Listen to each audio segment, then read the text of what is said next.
کوئی اعلامیہ جاری نہیں کیا گیا. تاہم ISPR کی پریس ریلیز کے مطابق اس اہم ترین ملاقات میں دونوں ممالک کے مابین انسداد دہشت گردی میں تعاون کو جاری رکھنے پر اتفاق کیا گیا. صدر ٹرمپ نے پاکستان کے ساتھ باہمی مفاد پر قائم مثبت تجارت کے معاہدوں کا اظہار کیا. امریکہ اور پاکستان کے درمیان معاشی اور تجارتی تعاون، mines and minerals, artificial intelligence, energy sector, crypto currency اور دیگر شعبوں میں تعاون بڑھانے پر اتفاق ہوا ہے. پریس ریلیز کے مطابق اس ملاقات میں ایران اسرائیل تنازع پر بھی تفصیلی گفتگو ہوئی ہے. صدر ٹرمپ نے فیلڈ مارشل سید عاصم منیر کی قائدانہ اور فیصلہ کن صلاحیتوں کو سراہا ہے. فیلڈ مارشل نے صدر ٹرمپ کو حکومت پاکستان کی جانب سے دورہ پاکستان کی دعوت بھی دی ہے. پہلے سے طے شدہ 1 گھنٹے دورانیے کی اہم ترین ملاقات 2 گھنٹے تک جاری رہی. گزشتہ رات امریکی صدر ڈونلڈ ٹرمپ ملاقات سے قبل اور ملاقات کے بعد فیلڈ مارشل عاصم منیر کی تعریف کرتے ہوئے نظر آئے. اسی حوالے سے بات کرنے کے لیے ہمارے ساتھ سابقہ UN permanent representative and ambassador رہنے والی ملیہ لودھی صاحبہ موجود ہیں. ڈاکٹر صاحبہ بہت بہت شکریہ ساتھ دینے کا. ڈونلڈ ٹرمپ اور field marshal general Asim Munir کے درمیان یہ ہونے والی اہم ترین ملاقات جو 1 گھنٹے پر رہنی تھی 2 گھنٹوں سے زیادہ دیر تک جاری رہی. پہلی بار کسی امریکی صدر نے پاکستان سے کسی بھی ایسے فوجی سربراہ سے کی میزبانی کی ہے جو ملک کا ہیڈ آف اسٹیٹ نہ ہو. So it is very important. اور پھر تعریفیں بھی کی ہیں کہ ایسے ملک کے لیے کہ جس پر ٹرمپ صرف 7 سال پہلے ہی جھوٹ اور فریب کے سوا امریکہ کو کچھ نہ دینے کا الزام لگا رہا تھا. اور اسی طرح جو بائیڈن بھی آپ نے دیکھا کس طرح جو بائیڈن کا یہ ماننا تھا کہ یہ خطرناک ترین قوم ہے. View come a long way. سو یہ بتائیے گا کہ right now what is it that we desire. جب سے افغانستان سے امریکہ نے ملیٹریلی وڈرا کیا اس کے بعد سے یہ ریلیشن شپ بہت ہی ایک لو لیول پہ چلی گئی تھی جی. اس میں کوئی خاص سبسٹنس نہیں تھا. تو ضرورت اس بات کی تھی اور پاکستان نے کوشش بھی کیا صدر بائیڈن کے دور میں کہ کسی طرح سے ہائی لیول انگیجمنٹ ہو، ری انگیجمنٹ ہو، جس سے کہ مختلف ایریاز جہاں پر شیئرڈ انٹرسٹ ہیں دونوں ملکوں کے، پاکستان خاص طور پہ اکنامک اور کمرشل ریلیشن شپ کو اپ گریڈ کرنا چاہتا تھا، لیکن یہ پچھلے 4 سال میں نہیں ہو سکا. تو اب ظاہر ہے ایک موقع ہے to strengthen the relationship CT کے حوالے سے، جہاں پر ایک کوآپریشن تو چل ہی رہی ہے لیکن اس کو زیادہ اسٹرینتھن کرنا، اور پھر ساتھ ساتھ اکنامک ٹریڈ ان ایریاز میں. پھر بہت سے اور ایریاز ہیں جہاں پر Pakistan can benefit from a better relationship with the United States, access to science and technology, access to education. ظاہر ہے ہمارے بہت سے لوگ جاتے ہیں وہاں ہائر ایجوکیشن کے لیے. تو یہ ساری ایریاز جو ہیں ان میں میں سمجھتی ہوں کہ پوٹینشیل ہے.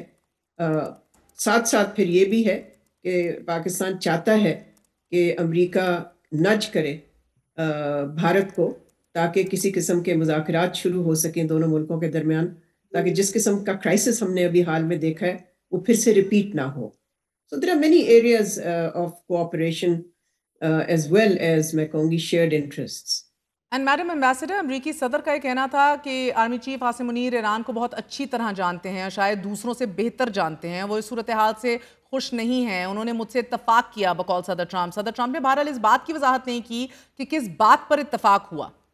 میرا خیال ہے جہاں تک میری معلومات کا تعلق ہے، آئی ایم شیور کہ army chief must have indicated and articulated Pakistan's position. اور پاکستان کی پوزیشن کیا ہے کہ اس جنگ کو ختم ہونا چاہیے اور یہ کہ ایک سفارتی حل کی طرف جانا چاہیے، مذاکرات کو بحال کرنا چاہیے.